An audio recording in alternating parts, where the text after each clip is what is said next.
On YouTube, UKLockPicka back with another video, and today I'm going to pick the Abus diskus 2670. It's an old lock that I found in the garage.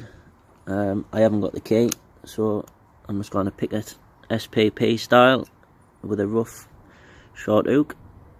An experiment that went wrong. Bottom of the keyway tension. Let's see if we can get this one open. The back of the lock to find a binder. Nothing bound. Number 1. Straight into a false set.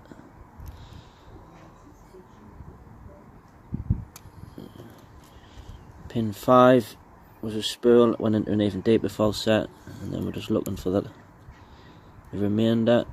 Key 3, pin 3. Good anti-rotation, and we're a step closer.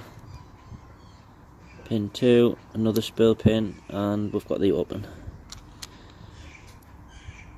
If you like the video, please comment and subscribe, and if you'd like the lock, put it in the comments and I'll happily send you this padlock.